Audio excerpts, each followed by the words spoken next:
The crystal chandelier shook slightly every time the private dining room door slammed.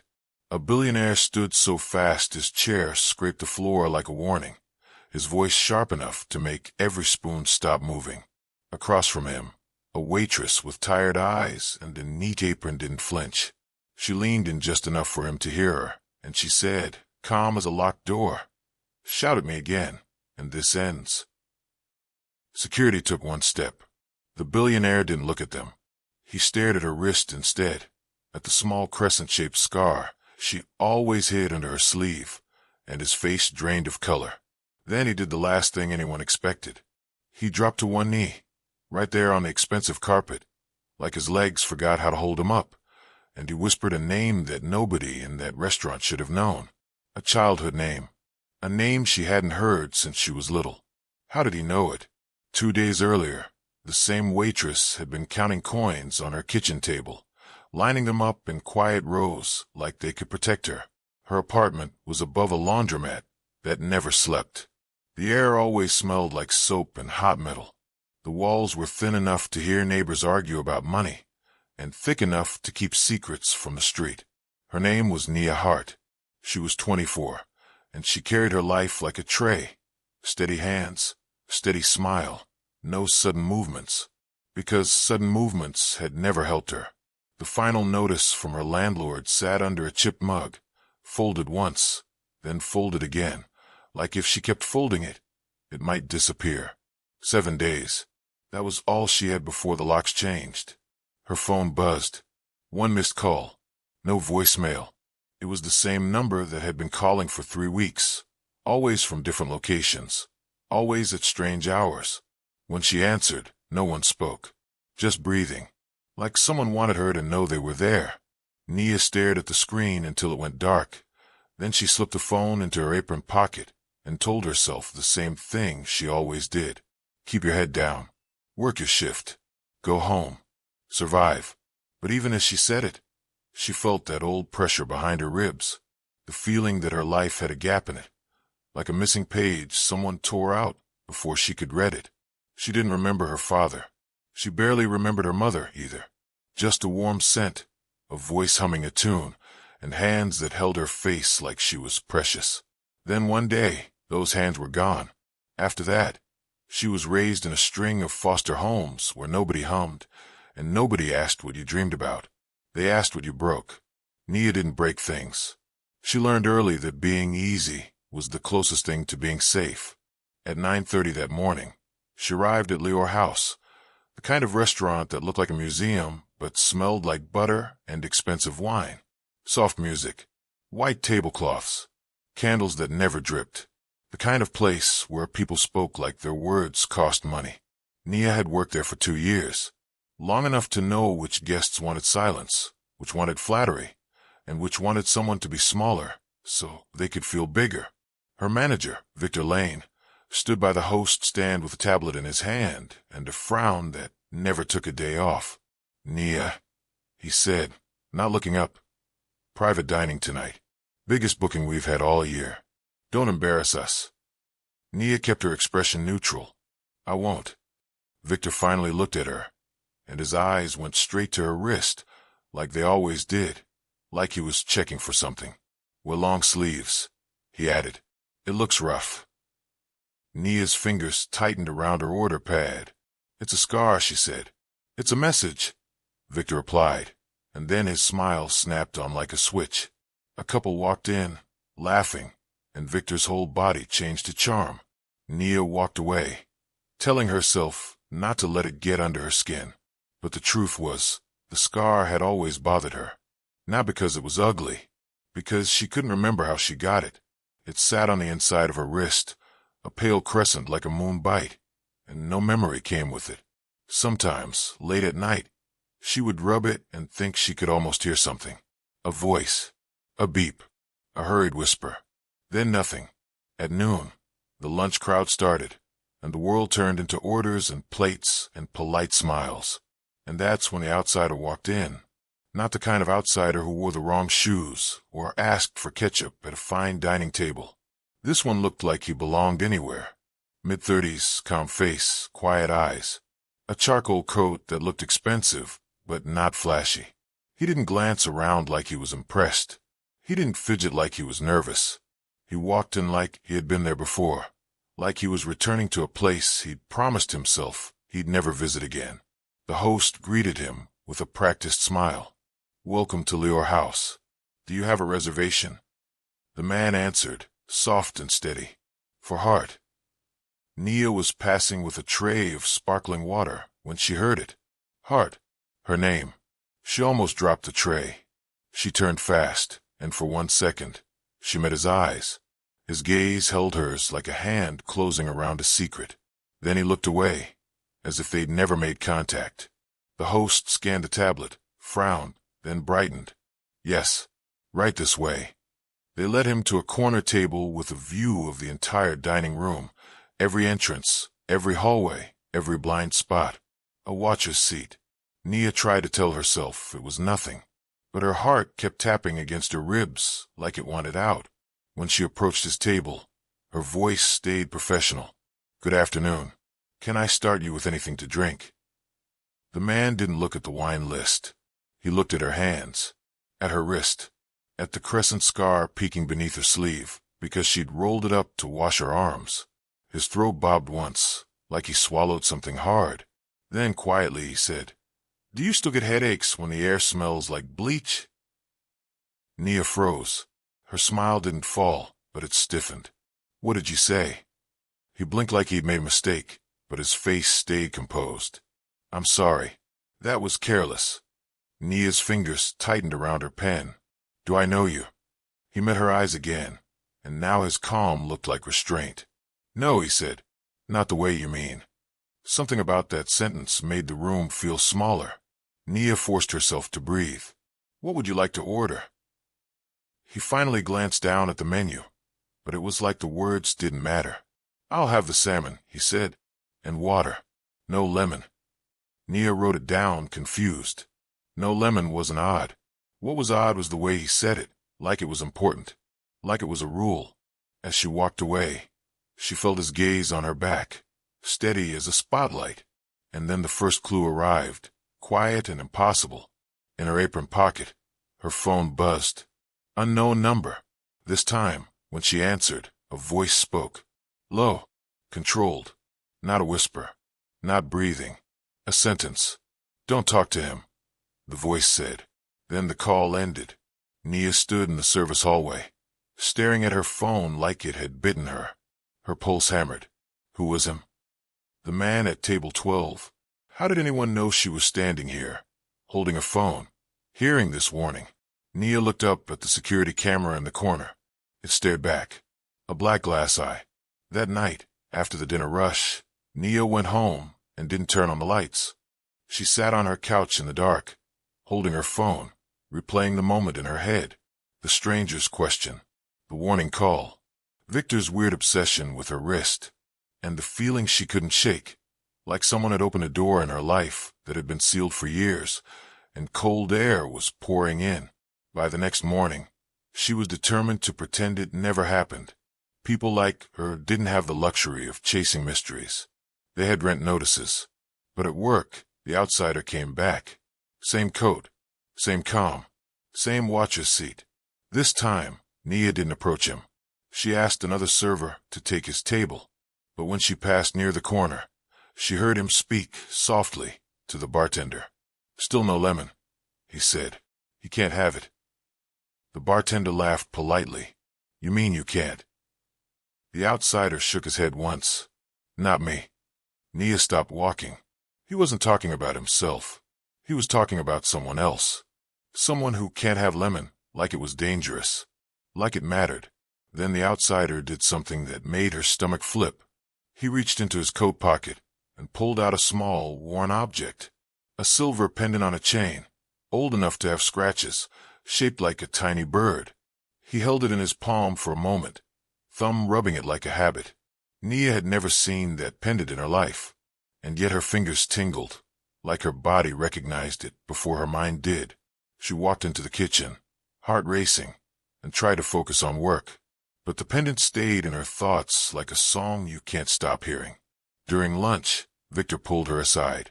You're on private dining tonight, he said. Nia frowned.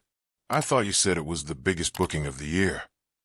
It is, Victor replied. That's why you're on it. They requested you. Nia's breath caught. Who requested me? Victor's eyes narrowed slightly. Don't act surprised. I'm not acting, she said. Who? Victor leaned closer, his voice dropping.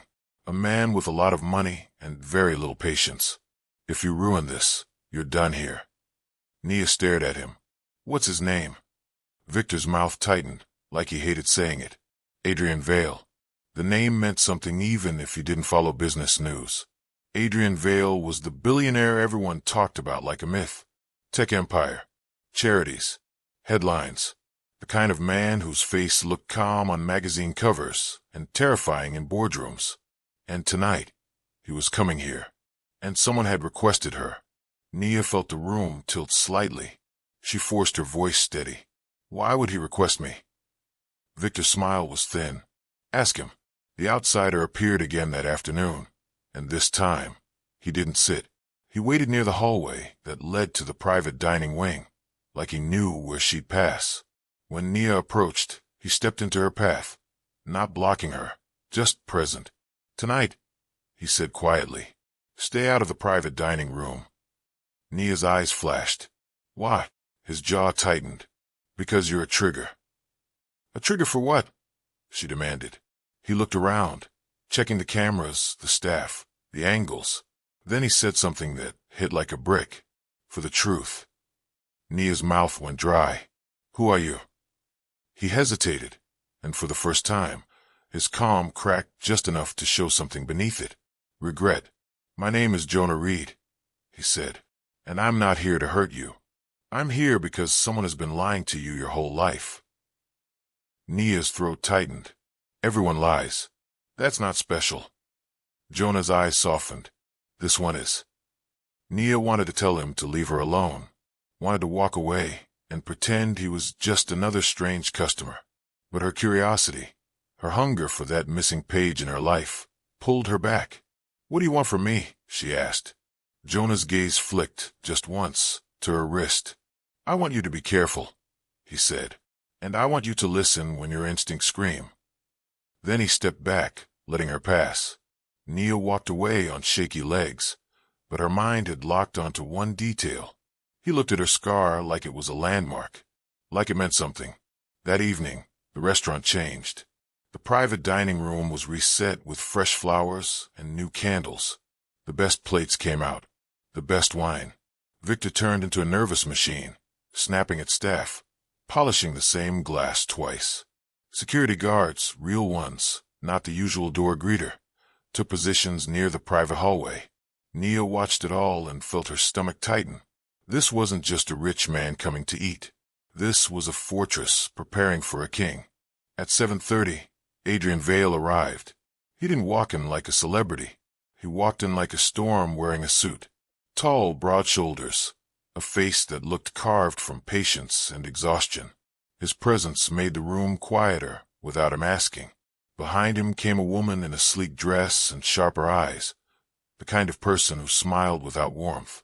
Her hair was pinned perfectly. Her posture was perfect. Her gaze swept the room like she owned it. Victor rushed forward. Mr. Vale. Ms. Harrow. Welcome. Ms. Harrow. Nia didn't know her name then, but she would learn it. She was Vivian Harrow, Adrian's chief legal counsel. And she was the kind of person who could erase you with paperwork. They moved into the private dining room, the door closing behind them. Victor pointed at Nia. You, he hissed. Go. Now. And don't mess this up. Nia wiped her hands, smoothed her sleeves down to cover her wrist, and stepped into the private dining room. It smelled like money and tension. Adrian Vale sat at the head of the table like he was used to rooms obeying him. Vivian Harrow sat to his right, close enough to whisper. Two other men sat further down, both in suits, both silent, both watching everything. Nia approached with water. Good evening, she said, voice professional. Welcome to Lior House. She set the glasses down gently. Adrian didn't look at the water. He looked at her face. Not like a man appreciating a server. Like a man seeing a ghost. His eyes narrowed slightly, and for a moment, his composure wavered. Vivian noticed. Her gaze snapped to Nia's wrist, then back to Adrian's face. The air tightened. Adrian finally spoke, his voice low. "What's your name?" "Nia," she said. "Nia Hart." The moment the last name left her mouth, Vivian's fingers curled on the tablecloth. One of the silent men shifted in his chair. Adrian's jaw flexed. He repeated it like he was testing the sound. "Hart." Nia forced a small smile. "Yes, sir." Vivian leaned toward Adrian, whispering something Nia couldn't hear. Adrian didn't respond. He kept staring at Nia, as if he was trying to remember where he'd lost her. Nia felt her confidence shake. She wasn't used to being seen like this. And then Adrian's expression hardened, like he'd chosen a mask. "Water's fine," he said. Nia nodded and turned away. And that's when Vivian's voice sliced through the room. "Leave your sleeves down," Vivian said, too casually. "It's more appropriate." Nia paused, back still turned. She didn't know why that sentence felt like a threat. She adjusted her sleeves, hiding the scar, and continued serving. The meal progressed in tense silence. Adrian barely touched his food. Vivian talked quietly to him, occasionally glancing at Nia like she was a problem that needed solving. Halfway through the second course, one of the men stood and stepped out. Nia noticed because he didn't ask.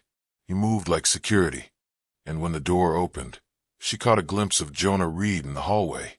He wasn't allowed back there. Yet there he was, standing near the private wing like he'd always belonged. His eyes met hers for a brief second, and he made a tiny motion with his hand. A warning. "Don't stay." Nia's heart thudded. She turned to leave, but Victor suddenly appeared at the door, blocking her path with a tray. His smile was too bright. "Dessert service," he announced loudly, as if performing. Nia didn't have a choice. She took the tray and re-entered the room. When she leaned forward to set down the dessert, Adrian's glass tipped. Just slightly. A few drops of water splashed onto her sleeve. Instinctively, Nia rolled her sleeve up to wipe it, and the crescent scar flashed in the candlelight. Vivian's eyes snapped to it. Adrian's breath caught. Everything paused. Adrian stared at the scar like it was a signature on a crime scene. Vivian's voice was soft, but it carried. "Interesting," she murmured. "Where did you get that?" Nia's face warmed. "I don't know. I've had it since I was small." Adrian's fingers tightened around his fork. He didn't look away. Then Vivian smiled, slow and sharp. "That's unfortunate," she said. Nia felt a surge of anger she didn't fully understand. Unfortunate. It was her skin, her life. She swallowed it down and did what she always did. She stayed polite.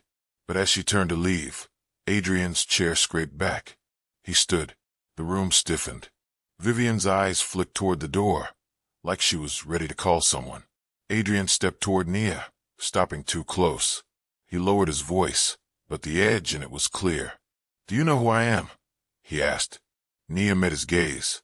"Yes, sir." "Then you understand you don't speak to me like I'm a customer at a roadside diner," he said. His tone wasn't yelling yet, but it carried the weight of a man who was used to obedience. Something in Nia snapped, not loud, not dramatic, just a quiet final thread breaking.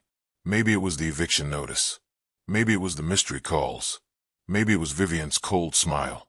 Or maybe it was the way Adrian stared at her like he owned the answer to her life. Nia lifted her chin. She leaned in just enough, and she said, calm as steel, "Shout at me again, and this ends." Security took one step. Vivian's eyes widened, shocked at the disrespect. And Adrian stared at her wrist again, and his face drained of color. Then he did the last thing anyone expected. He dropped to one knee on the carpet. He whispered a childhood name that made Nia's stomach drop. "Locke," he said. Nia froze. Nobody had called her that in 15 years. Nobody even knew that name. Her voice came out thin. "What did you just say?" Adrian's eyes shone like he was fighting something inside himself. Vivian snapped, "Adrian, get up." He didn't move. He looked at Nia like she was the only thing in the room. "How do you know that scar?" he asked, voice shaking. "How do you have it?" Nia's mouth went dry. I don't know what you're talking about. Vivian stepped forward, voice tight. This is inappropriate. She staff. Victor. Victor appeared instantly, sweating. Yes, Miss Harrow. Remove her, Vivian ordered. Adrian's head turned sharply. No. Vivian froze. Adrian stood slowly, regained his height, his power returning like a tide. His voice became ice. No one touches her. Vivian's smile returned, but it was strained. Adrian, you're upset. This is not. This is exactly, Adrian said, cutting her off. What it is. Nia's heart pounded so hard it hurt. She looked from Adrian to Vivian to the guards. She felt like she'd stepped into a trap without knowing the bait was her. Adrian took a breath, and his eyes softened again, like a man trying not to break apart. Nia, he said quietly, after this meal, you will come with me. We need to talk. Nia shook her head automatically. I can't. I have work. Vivian's eyes flashed. Adrian's gaze held Nia's. This is bigger than work. Nia wanted to laugh at that. Bigger than work. She was about to lose her home. Her life was nothing but work. But then Jonah's warning returned in her mind like a siren. Don't stay. Nia forced her voice firm. I'm not going anywhere with you. Adrian's jaw clenched. Vivian's mouth curved, satisfied, as if resistance helped her. But Adrian didn't shout. He didn't threaten. He did something else. He reached into his pocket, pulled out a business card, and placed it on the table. On it was an address. Not a company office. A private clinic. Go there tomorrow, he said. No cameras. No lawyers. Just answers. Nia stared at the card like it was burning. Vivian stepped closer, voice low. Adrian, you're making a mistake. Adrian didn't even look at her. You've had your turn to control the story. Vivian went still. And that was the second clue. The one that raised the stakes so high Nia felt dizzy. Vivian wasn't just shocked. She was afraid. Afraid of Nia. Afraid of what Nia could mean. Nia left the private dining room on trembling legs. In the hallway, Jonah Reed appeared beside her like he'd stepped out of shadow. You said it, he murmured. Nia's eyes widened. You were listening? I was making sure you stayed alive, Jonah said. That word, alive, hit her hard. Nia swallowed. What is happening? Jonah's gaze flicked toward the door. Not here. He stepped closer and slid something into her palm. The silver bird pendant. Nia's fingers curled around it. Her skin prickled the moment it touched her. A memory flashed, blurred bright, like a camera going off inside her mind. A woman's voice humming. A hospital room smelling like bleach. A nurse saying, hold her wrist so we can mark her. Nia's knees almost buckled. She gripped the wall. Jonah's voice stayed calm. You recognize it, don't you? Nia forced words through a tight throat. I don't know. Jonah nodded like he expected that. You will. Nia pulled her hand back, clutching the pendant. Why do you have this? Jonah's eyes flickered with pain. Because I was there. Nia stared at him, breath shallow. There where? Jonah hesitated, then said carefully, the day you disappeared. Nia's stomach dropped. Disappeared, she whispered. Jonah's gaze locked onto hers. You weren't abandoned, Nia. You were removed. The hallway felt too bright. Nia's mind tried to reject it. No, she said. That's not. I was in foster care. I had a file. I had. You had paperwork, Jonah said. And paperwork is easy to write. Nia's hand shook around the pendant. Who are you? Jonah exhaled. I used to work for Adrian Vale. Not like those men in suits. I handled security. Private. Quiet. The kind of work that doesn't make headlines. Nia's voice cracked. So why are you here? Jonah's jaw tightened. Because someone tried to erase you. And they're about to try again. A door down the hallway opened suddenly. Victor stepped out, eyes scanning. When he saw Jonah, his face hardened. You, Victor snapped. You're not allowed back here. Jonah's expression didn't change. I'm not here for your permission. Victor stepped closer, voice lowering. Leave. Now. or I call security. Jonah leaned in slightly, his voice quiet but sharp. They already know me, Victor. Remember? Victor's eyes flickered, and for a second, fear showed. Nia noticed. Another micro clue. Victor knew Jonah. Jonah turned to Nia. Tomorrow, you do not go to that clinic alone. Nia swallowed. Why would I go at all? Jonah's gaze was steady. Because you want to know why a billionaire called you by a name you forgot. Nia's chest tightened. She didn't want to know. And that one was dangerous. That night, Nia barely slept. She kept the pendant on her nightstand like a small moon. Every time she closed her eyes, she heard humming. She woke up sweating. The smell of bleach in her nose, even though her room smelled like detergent and old wood. By morning, she had made a decision that felt like stepping off a ledge. She was going to the clinic, because she could keep running from the hole in her life, or she could finally look inside it. And once she looked, she knew she wouldn't be able to pretend again. She called in a favor with her only real friend, Maya, a woman who worked mornings at the laundromat downstairs and nights studying for nursing school. Maya met her outside, worried. You look like you saw a ghost. Nia forced a smile. Maybe I did. Maya's gaze dropped to the pendant in Nia's hand. Where'd you get that? Nia hesitated. Someone gave it to me. Maya didn't like that answer, but she didn't push. Where are we going? Nia showed her the card. A clinic. Maya frowned. That's not a clinic. That's a private diagnostic lab. The kind rich people use. Nia's throat tightened. He told me to go. Maya's eyes widened. Nia nodded. Adrian Vale. Maya stared at her like she was joking. When Nia didn't laugh, Maya swore softly under her breath, then caught herself and sighed. Okay. We're doing this smart.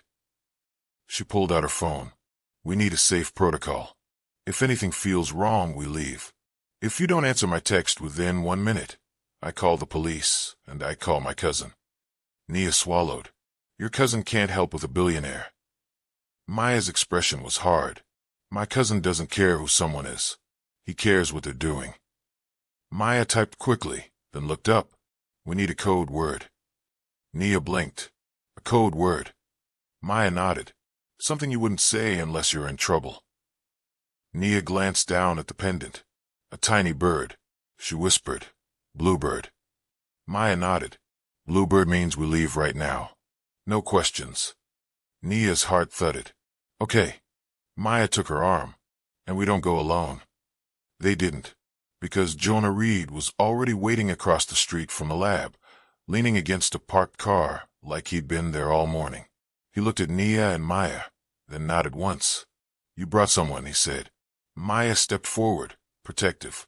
I'm Maya, and I don't trust strangers. Jonah met her gaze. Good. Nia's voice shook. What's this place? Jonah's eyes stayed on the building. A clean place to confirm dirty truths. Nia's stomach turned. They walked inside. The lobby was quiet and bright, staffed by people who spoke softly and smiled like they'd signed agreements to forget.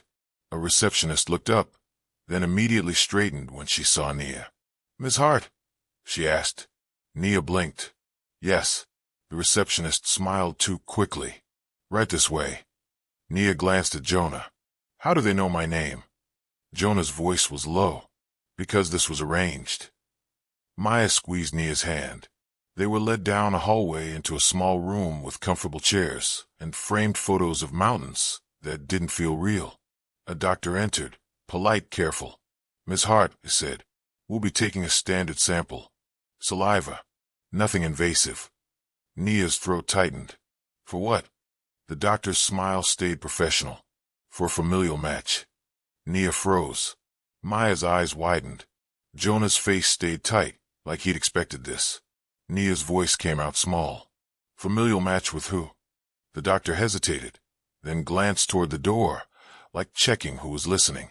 Then he said, Adrian Vale. The room went silent. Nia's mind tried to reject it. This was absurd. She was a waitress with an eviction notice. He was a billionaire who owned buildings taller than her entire life. Maya found her voice first. Does Mr. Vale consent to this? The doctor's expression was careful. He initiated the request. His sample is already here. Nia's mouth went dry. So he thinks. Jonah's voice was quiet. He doesn't think, Nia. He knows something is wrong. Nia stared at the sample kit, trembling. This is insane. Maya leaned close. Do you want to do it? Nia didn't answer right away, because what she wanted was terrifying. She wanted to know why her life felt like a lie. She wanted to know why a powerful man had dropped to his knee like he'd been waiting for her. She wanted to know why Vivian Harrow looked afraid, and she wanted to know what that scar meant. Nia swallowed. Then she took the sample kit. Her hand shook as she followed instructions. A swab, a sealed bag, a label, her name printed in clean black letters. When she handed it back, she felt like she'd just signed her life into a new story. The doctor nodded. Results in 24 hours. Nia's voice came out thin. I want to leave. They stepped outside, sunlight too bright. Nia exhaled like she'd been underwater. Maya turned to Jonah, eyes sharp. Who are you really? Jonah held her gaze. A person trying to fix a thing I helped break. Nia's stomach flipped. What do you mean you helped break it? Jonah's jaw clenched. Not here. He looked around, eyes scanning the street. Then Nia's phone buzzed again. Unknown number. Her stomach dropped. She answered. This time, the voice wasn't controlled. It was furious. You think you can play detective? The voice hissed. You don't know what you're waking up. Nia's chest tightened. Who is this? You don't need to know. The voice snapped. You need to stop, or you lose more than an apartment. The line went dead. Nia's hand shook. Maya grabbed her arm. What did they say? Nia whispered. They're watching. Jonah's eyes narrowed. That wasn't a random call. Maya's expression hardened. So what now? Nia looked between them. This was the third clue. The one that forced her into something irreversible. Because now it wasn't just mystery. It was threat. And if someone was threatening her over a test, then the truth wasn't just personal. It was dangerous. Nia's voice steadied with a new kind of fear. I'm not stopping. Maya stared. Nia. I'm not stopping. Nia repeated louder. If they're this scared, it means it's real. Jonah nodded once, like she'd crossed a line he'd been waiting for her to cross. Then we move fast, he said. And we do it smart. That same afternoon, Jonah took them to a quiet coffee shop across town, far from cameras and polished restaurants. He chose a table with a clear view of the door. Watch her seat again. Maya noticed too. Jonah leaned forward, voice low. You need to understand what you're stepping into. Adrian Vale is surrounded by people who protect him. Some protect him because they love him. Some protect him because they profit from him. Nia's throat tightened. Like Vivian. Jonah's eyes flicked up. Yes, Vivian Harrow is one of them, and she benefits if you remain nobody. Maya crossed her arms. Why would a lawyer care about a waitress? Jonah's gaze stayed on Nia. Because you might not be a waitress. Silence. Nia's fingers tightened around her cup. Jonah continued, measured. 24 years ago, Adrian Vale's wife gave birth. It was kept private. Not because of shame. Because Adrian was being hunted by competitors, by people who wanted leverage. A child was leverage. Nia's heart pounded. Maya whispered. He was married? Jonah nodded. Her name was Ilara. The name hit Nia like a soft punch. Ilara. It sounded like a lullaby. She didn't remember it, but her body reacted anyway. Goosebumps. A tightening behind her eyes. Jonah watched her carefully. You feel it. Nia swallowed. I don't know. Jonah reached into his coat and pulled out a thin folder. He slid it across the table. Nia stared at it like it might explode. Jonah's voice was steady. This is not proof. Not yet. This is a map. Nia opened it with shaking hands. Inside were photocopied articles. Old headlines. A blurred photo of a young Adrian Vale with a woman beside him, her face partially turned away. And then a line of text that made Nia's breath stop. Private tragedy. Vale family loses infant daughter in medical incident. Nia's stomach dropped. Maya whispered, "Oh my." Nia's eyes blurred. "Infant daughter?" Jonah nodded. "Officially, she died." Nia's voice cracked. "What do you mean officially?" Jonah's gaze was heavy. "Officially means someone wrote it down, stamped it, and filed it. It doesn't mean it happened." Nia stared at the page until the letters swam. She forced herself to look up. "Are you saying?" Jonah didn't answer directly. He reached into the folder again and pulled out a photo. A close-up of a tiny infant wrist. A crescent-shaped mark. The same shape as Nia's scar.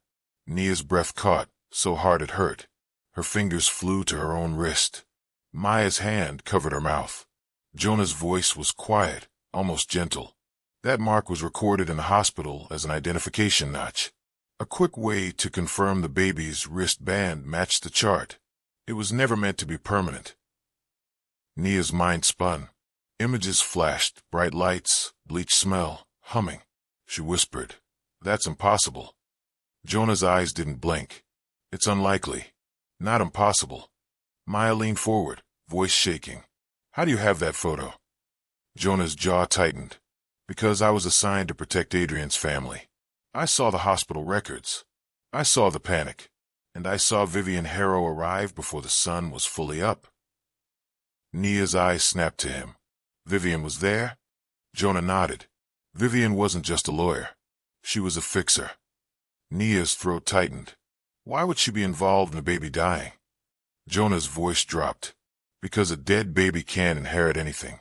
A dead baby can't be used to control a man. A dead baby is clean." Maya's face hardened. "Are you saying someone took the baby?" Jonah's eyes held Nia's. "I'm saying someone made sure she disappeared." Nia's chest tightened, so hard she could barely breathe. If you like twist-heavy stories, where the clues pay off, subscribe. More stories like this are always coming. Now listen closely. Nia's voice came out as a whisper. "Why would they do that?" Jonah took a breath. Because Adrian's empire wasn't fully built then. There were partners, family members, men in suits who believed Adrian was a temporary storm they could ride until they took the sky for themselves. Nia's hand shook. Maya looked at Nia, voice soft. "Nia, what if?" Nia cut her off, voice strained. "Stop. I can't." Jonah leaned in slightly. "You don't have to accept it yet, but you do have to protect yourself." Nia stared at him. "How?" Jonah pointed to her phone. "We assume your calls are being monitored. We assume you're being followed. We assume your workplace is compromised." Maya's eyes flashed. "Victor." Jonah nodded.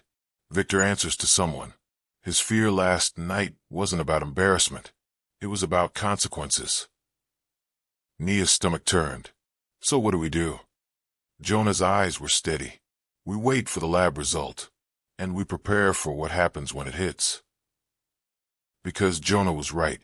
The truth wasn't going to arrive quietly. It was going to land like thunder. That evening, Nia went back to work, but she felt like she was walking into a building with invisible wires stretched across the hallway. Victor watched her more than usual. Vivian Harrow wasn't there, but Nia sensed her presence like perfume in a room after someone leaves. Jonah didn't come inside, but Nia saw him once across the street, leaning near a lamppost, eyes scanning the restaurant windows. A guard dog. And still, despite the fear, something else grew in Nia. Anger. Because if her life had been stolen, it meant her pain wasn't random. It meant someone chose it. Later that night, as she was carrying plates, Victor pulled her into the service hallway. His smile was brittle. "You've been distracted." Nia kept her face calm. "I'm fine." Victor leaned in, voice low. "Let me give you advice. Stop asking questions." Nia's heart pounded. "I haven't asked anything." Victor's eyes narrowed. "People notice you. People with power." Nia stared at him. "Why are you scared of me?" Victor's jaw tightened. Then he did something strange. He reached out, almost like he was going to grab her wrist. Nia jerked back. Victor's face flashed with irritation, then forced calm. "Keep your sleeves down," he repeated, like Vivian. Nia's voice was cold. Why? Victor swallowed. For the first time, his mask slipped just enough to show something beneath it. Guilt, he whispered.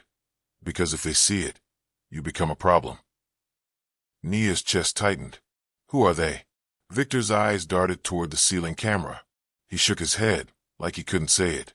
Then he stepped back, smile snapping on again as a customer walked by. Nia stood there, shaking, realizing something vital. Victor wasn't just a rude manager. He was part of the net. The next morning, the lab called. Nia sat at her kitchen table with Maya beside her and Jonah standing near the window, watching the street. The lab's voice was polite, practiced. Ms. Hart, the woman said, we have the results of your familial match. Nia's hands trembled. Okay. There was a pause. Then the sentence arrived. A 99.9% probability of first-degree relation with Adrian Vale. The relationship is consistent with parent and child. Maya inhaled sharply. Nia went completely still. Her mind didn't explode. It went quiet, like her life had been holding its breath for 24 years and just released it. Nia's voice came out thin. That's not possible. The lab woman continued. We can provide official documentation for legal use upon request. Nia barely heard the rest, because Maya was staring at her like she was seeing her for the first time, and Jonah's face looked like relief mixed with sorrow. Nia's eyes filled, but she didn't cry. Not yet. She ended the call with shaking fingers. Then she stared at her hands. The same hands that carried plates. The same hands that counted coins. The same hands that now belonged to someone who shared blood with a billionaire. Maya's voice broke the silence. Nia. Nia swallowed hard. My whole life. Jonah's voice was quiet, was designed. Nia's eyes snapped to him, anger flaring. You knew. Jonah flinched slightly. I suspected. I didn't want to pull you into this without proof. Nia's breath hitched. So what now? Jonah exhaled. Now we find out who took you, who hid you, and who benefits. Maya leaned forward, fierce. And we make sure they can't do it again. Nia's throat tightened. Adrian needs to know. Jonah's eyes sharpened. He already knows something. That's why he sent you to that lab. Nia stared. Then why hasn't he come to me? Jonah's expression darkened. Because he's surrounded. Maya frowned. Surrounded by what? Jonah's voice dropped. By control. Jonah explained the pieces, careful not to dump it all at once. Vivian Harrow controlled Adrian's legal world. His schedules. His communication. His access. She filtered what he saw, what he heard, who he met. And when Adrian started asking about old files, about Alara, about the infant tragedy, Vivian moved like a wall. She told him it was grief. She told him it was stress. She pushed him toward distractions. But the moment Nia showed up with that scar, Adrian's instincts woke up. And instincts don't obey lawyers. Nia paced her small apartment, breathing fast. So we go to him. Jonah nodded. Yes, but not through Vivian. Not through the restaurant. Direct. Maya's eyes narrowed. How? Jonah looked at Nia. Adrian is attending a charity gala tonight. It's public. Cameras. Witnesses. Vivian can't erase what happens there as easily. Nia's stomach twisted. A gala meant wealth, attention, power. She was a waitress with borrowed shoes. But this was bigger than embarrassment now. This was her life. Her name. Her stolen years. Nia swallowed. We go tonight. Maya grabbed her hand. We go together. And if anything feels wrong. Bluebird, Nia whispered. Maya nodded. Bluebird. That evening, Nia stood outside a glass building that looked like it had never known hardship. Inside, people glittered. The kind of glitter that came from jewelry and confidence. Jonah stayed a step behind her, scanning. Maya stayed on her other side, grounding her. They entered. A host tried to stop them, but Jonah flashed credentials, security credentials, old but still respected. They were waved through. Nia's heart pounded as she moved through the crowd, searching. Then she saw him. Adrian Vale stood near a stage, surrounded by donors, smiling politely like he was wearing his public face. Vivian Harrow stood close, controlling the flow of people like a gate. When Vivian saw Nia, her smile froze. The crowd didn't notice, but Vivian's eyes sharpened like blades. She stepped forward fast. You. Nia held her ground. I need to speak to Adrian. Vivian's smile returned, cold. No. Adrian turned, sensing tension. His gaze landed on Nia, and his expression shifted. Hope, pain, something raw. Nia, he said, voice low. Vivian's hand touched his arm tight. Adrian, this is not the place. Adrian's eyes didn't leave Nia. It's exactly the place. Vivian's jaw tightened. Nia's voice shook but stayed firm. I took the test. The words were quiet, but they hit like a bell. Adrian's face drained. Vivian's eyes flashed, panic now, not annoyance. Adrian stepped forward, ignoring Vivian's grip. What did it say? Nia swallowed hard. It said you're my father. The room around them kept moving, laughing, clinking glasses, unaware that a life was splitting open. Adrian's eyes glistened. He looked like a man being handed back something he'd mourned for decades. Vivian cut in, voice sharp. This is absurd. Anyone can fabricate. Jonah stepped forward. It wasn't fabricated. Vivian's eyes snapped to Jonah, and her face tightened with recognition. You, she hissed. Jonah's voice was calm. Hello, Vivian. Adrian's head whipped toward Jonah. You know him. Vivian's hand tightened on Adrian's arm like a clamp. Adrian, we need to leave. Adrian shrugged her off, eyes hard now. Stop touching me. Vivian's composure cracked for half a second. Nia saw it. Control slipping. Adrian's voice was low, dangerous. Vivian, did you know? Vivian's smile trembled. Know what? This is emotional manipulation. You're stressed. Adrian's eyes turned icy. Answer me. Vivian's gaze flicked around, calculating. Then she leaned in, voice low. Adrian, not here. Not in front of cameras. You don't want. I do, Adrian said, cutting her off. I want the truth. Vivian's eyes narrowed. Then come with me, and we'll handle it privately. Jonah's voice cut through. Privately is where you bury things. Adrian looked between them, chest rising. Nia's hand shook. Maya whispered. Nia, cameras. People. Stay calm. Nia nodded faintly. Adrian took a breath and made a decision. Everyone, he said, raising his voice just enough to pull attention. I need a moment. The crowd turned, curious. Vivian's face tightened. Adrian looked at Nia, voice softer. Come. Now. Nia followed him through a side corridor into a smaller lounge, away from the crowd, but still in a public building. Still cameras. Still safety. Maya and Jonah stayed close. Adrian turned to Nia, eyes burning. Say it again. Nia swallowed. The test says you're my father.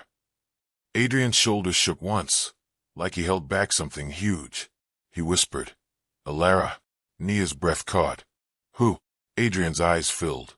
My wife, he said, voice breaking. Your mother. Nia's knees went weak.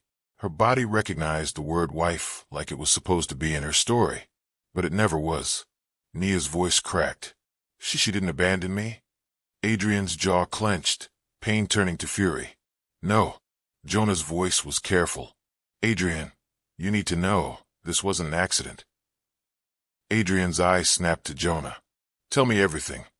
Vivian stepped into the lounge, face controlled again, but her eyes were sharp. Adrian, she said smoothly, you're being cornered. Let's do this properly. Adrian's voice turned cold. Properly is what you've been doing for 24 years. Vivian's smile tightened. I've protected you. Adrian took a step toward her. Or protected yourself. Vivian's eyes flicked to Nia, then back. This woman could be anyone. Nia's anger flared. I'm not anyone. Vivian's gaze was flat. You're a disruption. Maya stepped forward, voice fierce. She's a person. Vivian ignored her. Jonah's voice stayed calm. Vivian, stop pretending. You were at the hospital. You signed the paperwork. Vivian's mask cracked. Adrian's voice dropped to a whisper, dangerous. Vivian, what did you do? Vivian's eyes hardened. I did what had to be done. Nia's stomach turned. What does that mean? Vivian looked at Nia like she was something unpleasant. It means you would have been used as leverage. Kidnapped. Ransomed. Killed.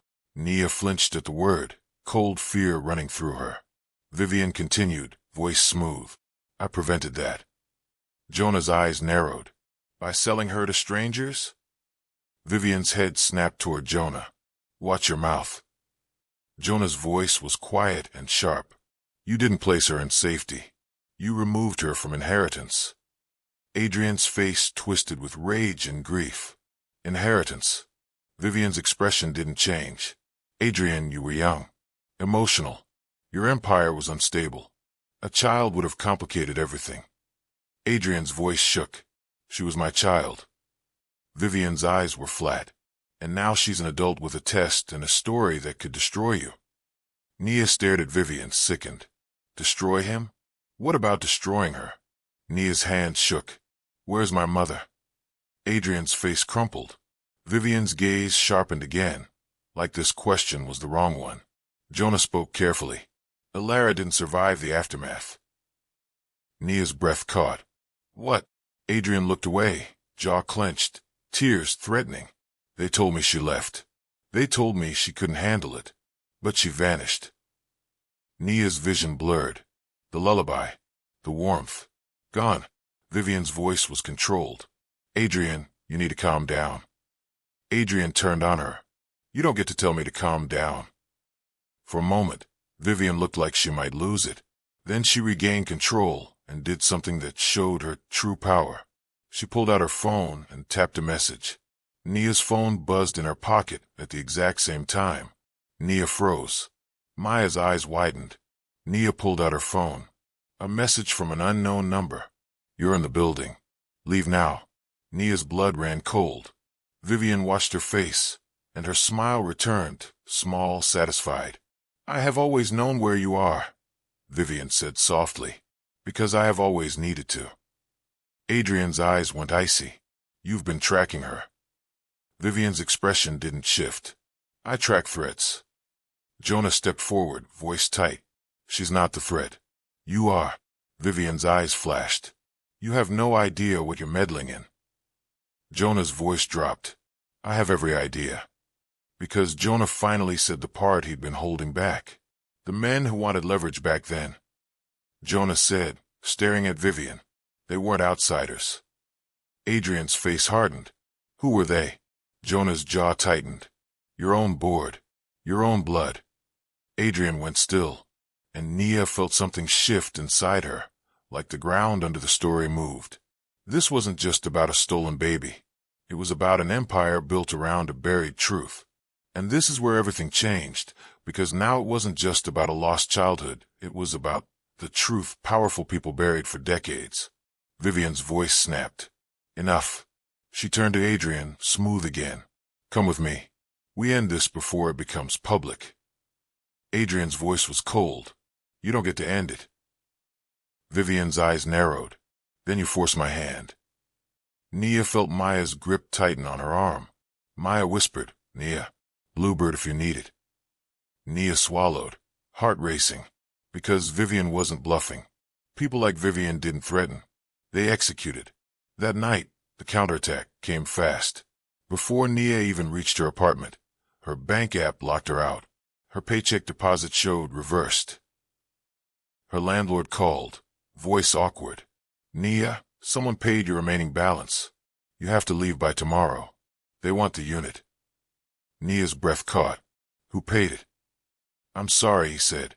I can't say. The line ended. Nia stood in the stairwell, shaking. Maya stared. They're trying to isolate you. Jonah's expression was grim. This is Vivian's style. She removes your ground. Nia swallowed hard. Then we don't stand on her ground.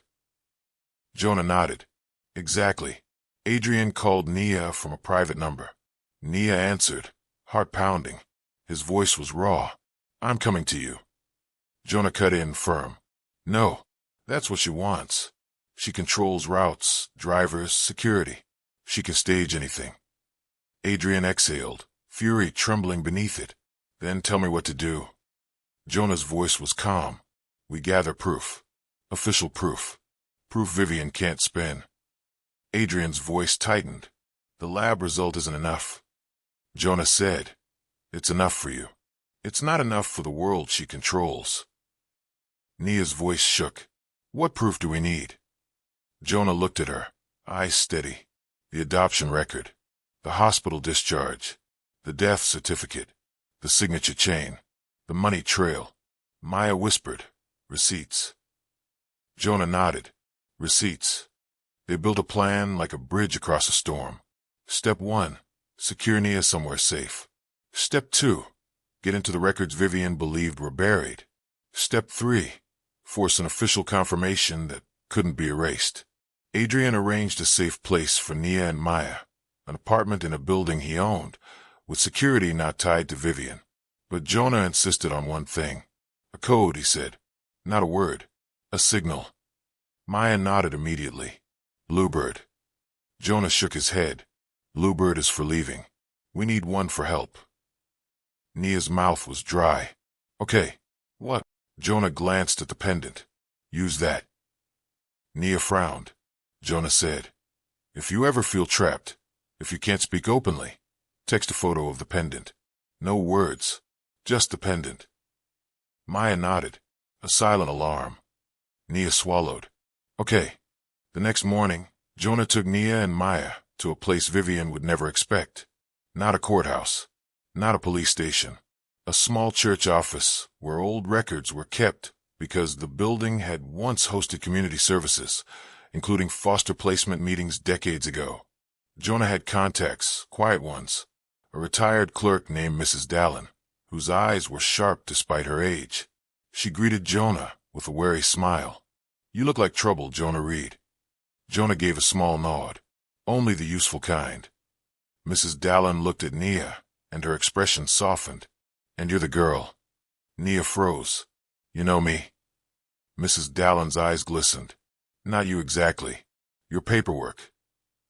Nia's throat tightened. My paperwork is real. Mrs. Dallin sighed. Paper is real. Truth is the part people fight over. She led them to a back room filled with folders that smelled like dust and old ink. Nia's heart pounded as Mrs. Dallin pulled a file. She opened it, and Nia saw her own name. Sort of, not Nia, a different first name. Lark. Nia's breath caught. Maya whispered. That's the name, he said. Nia's hand shook. Mrs. Dallin pointed to a line. Placed at 7 days old. Emergency transfer. No mother listed. Nia swallowed hard. No mother. Mrs. Dallin's voice was quiet. It was unusual. It was forced. Jonah's eyes narrowed. Who signed the transfer? Mrs. Dallin's finger moved down. A signature. Vivian Harrow. Nia's stomach dropped. Maya's face hardened. Jonah exhaled. Tight sound. There it is. Nia stared at the signature like it was a fingerprint on her life. Her voice cracked. She signed me away. Mrs. Dallin looked pained. I'm sorry, child. Nia's eyes burned. Then Mrs. Dallin pulled out another paper. A payment authorization. A donation to a private foundation. The foundation name meant nothing to Nia. But Jonah's face changed. That foundation, Jonah murmured, was controlled by Adrian's half-brother. Nia's blood ran cold. He has a half-brother? Jonah nodded. Grant Vale, CFO. The man who profits if there's no heir. Maya whispered. So it wasn't just Vivian. Jonah's voice was grim. Vivian was the pen. Grant was the hand. Nia's stomach twisted. This was bigger than one cold lawyer. This was a network. And now they had proof. But proof made you a target. Outside the church, a black car idled across the street. Not moving. Watching. Jonah's eyes narrowed. We've been made. Maya's voice went tight. Bluebird. Nia's throat tightened. Bluebird. They moved fast. Jonah guided them through a side exit, into a narrow alley, then through a back gate, to a street with more people. They blended into normal life, like survival. But Nia's phone buzzed again. This time it was a photo. A picture of her apartment door. Her old apartment. With a hand touching the doorknob. No face. Just a message. We can reach you. Nia's chest tightened. Maya's voice shook with fury. They're threatening you. Jonah's voice was steady. They're reminding you. Nia's hand shook as she typed a message to Adrian. A photo of Vivian's signature on the transfer. A photo of the payment authorization tied to Grant's foundation. Then, as Jonah advised, she sent one more photo. The pendant. No words. A silent alarm. Adrian called within seconds. His voice was shaking with rage. Grant. Vivian. I'm going to destroy them. Jonah cut in firm. Not yet. They'll strike harder if you move too soon. Adrian's breath was harsh. What do you want me to do, Jonah? Jonah's voice was calm. We go official. Court order. Public filing. We force a legal paternity confirmation and a fraud investigation. Once it's in the system, Vivian can't bury it quietly. Adrian's voice tightened. And if they attack Nia? Jonah answered. That's why she's with us. Nia swallowed, voice small but steady. I'm not hiding anymore. There was a pause. Then Adrian's voice softened, broken. I'm sorry. Nia's eyes burned. She didn't answer, because she didn't know how to hold that word yet. Sorry didn't give her back her mother. Sorry didn't give her back childhood. But it was a start. The next stage moved like a storm. Jonah helped Adrian file a petition for legal confirmation and investigation. Maya helped Nia prepare statements. Nia learned words she'd never used before: fraud, falsified certificate, unlawful transfer. She watched Adrian's world begin to crack. Grant Vale appeared on television smiling like nothing was wrong, talking about business growth and family values. Vivian Harrow sent Adrian a formal letter claiming extortion and defamation. The smear campaign began. Online posts appeared calling Nia a scammer. Old photos of Nia from foster care were leaked, twisted into a story about a troubled background. Even Victor posted a statement, claiming she had always wanted attention. It was cruel. It was calculated. And it worked on some people. But it also did something else. It made Adrian furious enough to stop being controlled. He cut Vivian out of his personal communications. He removed Grant's access to certain accounts. And for the first time in 24 years, the men who thought they owned Adrian Vale realized he was waking up. That's when the next threat came. Not to Nia. To Maya. Maya was leaving the building one evening when a man approached her with a friendly smile and a clipboard. "Excuse me," he said. "We're doing a quick survey." Maya didn't stop. She'd been trained by fear now. She kept walking. The man followed. "It'll take 1 minute." Maya's skin prickled. She turned her head slightly and saw another man across the street, watching. Her chest tightened.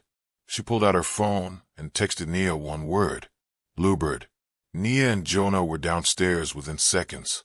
Jonah stepped between Maya and the man, his presence suddenly colder than night. The man smiled. "Hey, no problem." Jonah's voice was quiet. "Walk away." The man's smile stiffened. Then he looked at Jonah's eyes and saw something he didn't like. He walked away quickly, disappearing into the crowd. Maya's hand shook. Nia grabbed her, voice tight. "Are you okay?" Maya nodded, swallowing. "They're not playing." Jonah's gaze stayed on the street. "Neither are we." That night, Jonah changed the protocol. No one went anywhere alone. Phones stayed on. Locations stayed shared. The pendant photos stayed ready. They moved like people who knew they were being hunted. Because they were. The evidence mission wasn't done. They had Vivian's signature. But they needed the hospital records, the ones that proved a false death. And those records weren't in a church basement. They were in a private hospital archive that had lost a section in a mysterious fire years ago. Convenient. Jonah knew the hospital administrator. Or rather, he knew the administrator's secret. People like Jonah collected leverage the way others collected coins, quietly, for survival. The administrator let them in after hours. He didn't look at Nia much, like he was ashamed. He led them to a locked archive room and handed Jonah a key with shaking fingers. "I don't want trouble," he whispered. Jonah's voice was calm. You already have it. You're just choosing which side you're on. Inside the archive, rows of files sat like sleeping truths. Nia's heart pounded as Jonah searched. Maya held a flashlight. Adrian wasn't there, too high profile, too risky. He waited at a safe location, ready to act. Jonah finally pulled a file and froze. He slid it out carefully and opened it. Nia leaned in. The file wasn't labeled Nia. It was labeled with a name. Larkalara Vale. Nia's breath caught. Maya whispered, "That's you." Nia's vision blurred. Inside was a birth record, a wristband note, a discharge form, and then the death certificate. Stamped. Signed. Cause listed vaguely, clinical, cold. But Jonah's finger pointed to the signature line. Vivian Harrow. Nia's throat tightened. Jonah's voice was quiet. She signed the transfer and the death. Maya's voice trembled with fury. How is that even legal? Jonah's jaw tightened. It isn't. Not clean. Nia stared at the papers, mind racing. Then her eyes landed on a small detail. A date. The death certificate date was 2 days after the discharge date. But the discharge form indicated the infant was moved to secure care. Not the morgue. Not a funeral home. Secure care. Nia's voice came out shaky. This doesn't match. Jonah's eyes sharpened. Exactly. Maya whispered. So the death was paperwork. Nia swallowed. The twist wasn't just that Adrian was her father. It was that someone had officially killed her on paper while she was still alive. A living ghost. A stolen heir. And now they had the undeniable proof. But proof demanded consequences. As they left the hospital, an alarm suddenly blared. Red lights flashed. The administrator's face was pale at the end of the hall. I didn't set that, he stammered. Jonah's eyes narrowed. They triggered it remotely. Maya's voice went tight. Go, go, go. They moved fast down a stairwell. Nia's heart hammered. Halfway down, a door opened below them. Footsteps. Men's voices. Jonah cursed under his breath, then caught himself and focused. He pulled them into a maintenance corridor, a narrow space that smelled like pipes and dust. Nia's breath came fast. What do we do? Jonah's voice was calm. Stay quiet. Maya's hand squeezed Nia's wrist, grounding her. Nia's phone vibrated. A new message. A single sentence. You were supposed to stay dead. Nia's blood ran cold. She lifted the phone to Jonah. He read it, jaw tightening. Grant. Maya whispered. How do you know? Jonah's eyes were hard. Because Vivian writes the legal threats. Grant writes the personal ones. The footsteps passed, searching. A flashlight beam sliced through the corridor entrance, missed them by inches. Nia held her breath, so hard her chest burned. Then the beam moved on. Minutes later, the building went quiet again. Jonah exhaled slowly. Now, they slipped out through a loading dock, blending into night. Back at the safe apartment, Adrian arrived within 20 minutes, face tight with rage. He didn't hug Nia. Not yet. He looked like he wanted to. But he was a man whose love had been weaponized, and he didn't trust his own hands. He took the documents with trembling fingers. His eyes scanned Vivian's signature. Then he looked at Nia, voice breaking. They did this to you. Nia's throat tightened. Why didn't you find me? Adrian's face crumpled. I tried, he whispered. I tried for years. I was told you died. I was told Alara left me. I was drowning, and they put walls around me. Jonah's voice was firm, and Vivian handed you the walls like gifts. Adrian's jaw tightened. He nodded once, slow.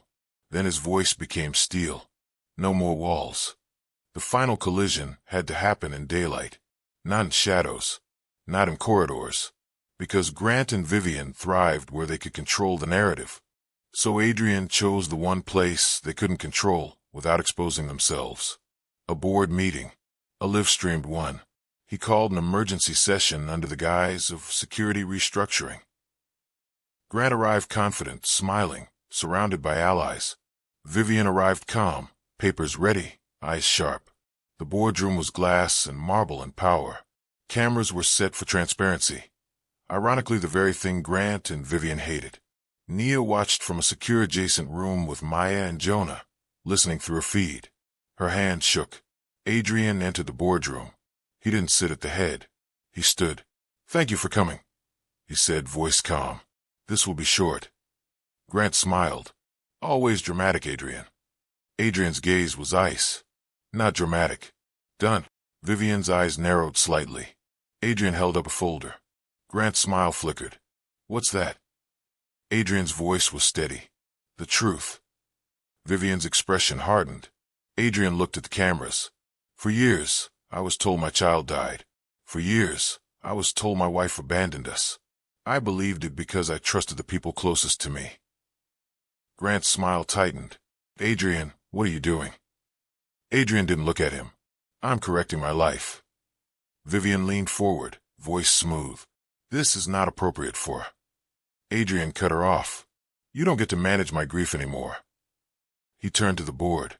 "A legal paternity confirmation has been filed, supported by independent lab results. The documents will be entered into record." Grant's face tightened. "This is a scam." Adrian's voice didn't rise. "Then explain Vivian's signature on the transfer paperwork." He lifted a copy, held it up to the camera.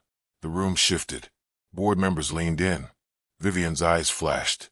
Grant's jaw tightened. Adrian continued, voice steady. "Explain Vivian's signature on the death certificate." He held that up too. Grant's smile fell completely. Vivian's composure held barely. Vivian spoke, voice sharp now. "Those documents are stolen. This is illegal evidence." Jonah's voice came through the feed in Nia's ear, calm. "Watch her. She'll try to flip it." Adrian nodded slightly, like he heard Jonah in his head too. Adrian spoke to the room. "We acquired these documents through a lawful whistleblower process. The hospital administrator has already provided testimony." Vivian's eyes narrowed. "No, he hasn't." Adrian's gaze was cold. "He has. As of this morning."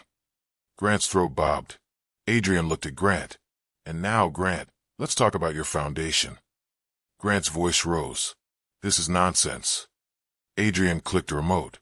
A screen lit up. Bank transfers. Donations. A trail connecting Grant's foundation to private placement fees. Dates lining up with Nia's disappearance. The board went silent. Grant's face drained. Vivian's eyes flicked rapidly, calculating exits. Adrian's voice was steady. "You didn't protect me. You protected your inheritance." Grant snapped. "You were unstable. You would have lost everything." Adrian's eyes burned. "I lost my child." Grant's voice hardened. "You would have gotten her killed." Adrian's voice turned to ice. "And instead, you killed her on paper and sold her life." That's when Vivian tried her final move. She stood, papers in hand, voice sharp. "This is slander. Adrian Vale is not mentally well. He's acting under duress from an ex-employee and a stranger for the safety of the company. I moved to place him under temporary guardianship until..." Adrian laughed once, bitter. "Guardianship. Your favorite cage." He looked at the camera. Then he said one sentence that made the entire room tilt. "Nia Hart is here." Grant's head snapped up. Vivian froze. The board murmured. Adrian turned slightly, signaling. The door opened. Nia stepped into the boardroom. Not in an apron. Not in long sleeves. Just herself. Her scar visible. Her hand steady. Every eye turned to her. Grant stared like he'd seen a ghost. Vivian's face went tight. Nia walked forward slowly, heart pounding, and stopped beside Adrian. She looked at the board, voice steady despite the tremor inside. "My name is Nia Hart," she said, "and I was declared dead as an infant. But I'm alive." Grant's voice was harsh. "This is a setup." Nia turned to him, eyes burning. "Then explain why you've been threatening me." Grant's face shifted. Vivian snapped. "Do not speak." Nia's gaze cut to Vivian. "You don't control me." Vivian's eyes flashed with rage. Nia held up her phone. On it, the message. "You were supposed to stay dead." The room went silent. Adrian's voice was cold. "That message has been submitted to investigators." Vivian's composure cracked. Grant's jaw clenched. Board members leaned back, shocked. Adrian turned to the camera one last time. I am stepping down temporarily to cooperate fully with the investigation. During this time, an independent interim chair will oversee operations. Grant Vale is suspended pending inquiry. Vivian Harrow is removed from all council duties effective immediately. Vivian's voice snapped. You can't. Adrian's eyes were ice. Watch me. Security, Real Security, hired independently, stepped in. Vivian's eyes flicked toward exits. Grant's face tightened, but there was nowhere to go that didn't look like guilt. Vivian tried to regain control, voice sharp. This will ruin you. Adrian's voice was calm. Good. He looked at Nia softer. It already did. The justice wasn't instant. Real justice never is. But the confirmation was. The court-ordered test came back matching the original lab result. The fraud investigation opened officially. The hospital administrator confessed to being pressured. The foster placement chain was traced. Names surfaced. Not just Vivian and Grant, but smaller people who had been paid to look away. Victor, too. Victor was questioned. He tried to deny everything. Then the paper trail caught him. He was fired, publicly, and later charged for his role in intimidation and document concealment. Grant's accounts were frozen.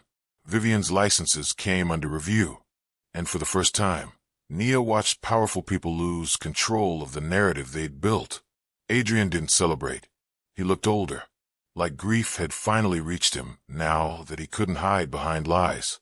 One evening, after a long day of statements and meetings, Adrian and Nia sat in a quiet room in the safe apartment building. No cameras, no lawyers, just silence. Maya and Jonah waited outside, giving them space but staying close. Adrian stared at the pendant in Nia's hands. The bluebird, he whispered. Elara wore one just like it. Nia's voice trembled. I keep hearing her humming. Adrian's eyes filled. She hummed when she was nervous, when she was happy, when she wanted to make the world softer. Nia swallowed hard. I don't remember her face. Adrian's voice broke. I do. Nia's chest tightened. Did she look for me? Adrian's jaw clenched, pain flooding his expression. Every day. Nia's eyes burned. Then why did she vanish? Adrian looked down, hands trembling. Because the day you disappeared, she accused Vivian. She accused Grant. And she said she would go public. Nia's breath caught. And Adrian swallowed. And then she was gone. Nia's throat tightened. No gore. No graphic. Just a cold understanding of what power could do. Nia whispered. So they stole both of us. Adrian nodded, tears slipping despite his effort. Yes. Nia stared at him, and the anger inside her battled something else. A longing, a grief, a desire to be held by a father she'd never known. But she didn't rush into it, because real healing doesn't sprint. It walks. Nia's voice came out steady, boundary in it. I don't know how to be your daughter. Adrian nodded, swallowing hard. Then I'll learn how to be your father. Nia's eyes filled. She whispered, Don't shout at me. Adrian flinched like she'd struck him. I won't, he promised, voice quiet. Not ever. Nia nodded slowly. Not forgiveness. Not yet. But a beginning. Weeks later, Nia stood outside Lior House one last time. Not in uniform. Just in a simple dress. She watched people enter for dinner, laughing like nothing had happened. Victor was gone. The restaurant had new management. Life moved on for places like that. But Nia's life had changed shape. She wasn't suddenly fixed. She still woke up some nights smelling bleach that wasn't there. She still flinched when phones rang from unknown numbers. But she wasn't alone anymore. Maya was beside her, steady as ever. Jonah had become something like a guard and something like family, still carrying his guilt, but also carrying responsibility. And Adrian was learning to be present without controlling. He didn't buy her silence. He didn't demand closeness. He offered time. He offered truth. And when Nia asked questions, he answered, even when it hurt. The final paperwork took months, and the public learned the outline of what happened. Enough to shake headlines, enough to bring consequences, not enough to turn Nia into a circus. Because Adrian did something else that shocked people. He refused to let the story become entertainment. He protected Nia's privacy the way he should have protected her life from the beginning. On a quiet afternoon, Nia sat with Maya on the same couch above the laundromat because Nia hadn't moved out yet. Not because she couldn't. Because she wanted to choose her next step, not be thrown into one. Maya nudged her. So what now? Nia looked down at the pendant in her palm. She smiled faintly, tired but real. Now I live as someone who isn't dead on paper. Maya smiled back. Good. Nia's phone buzzed. This time it was Adrian. A simple message. No demands. Just words. I found a recording. Nia's breath caught. What recording? She typed. Adrian replied. Your mother humming. Nia's eyes filled instantly. Not because it fixed everything. Because it proved she was real. Her past was real. Her mother was real. And the people who tried to erase that had failed. Nia closed her eyes and imagined the tune. Soft. Warm. A bluebird in the dark. Be honest. If you found out your whole life was built on a lie, what would you do first? Drop your answer in the comments. And if you want more stories where the secrets unravel one clue at a time, you're welcome to subscribe.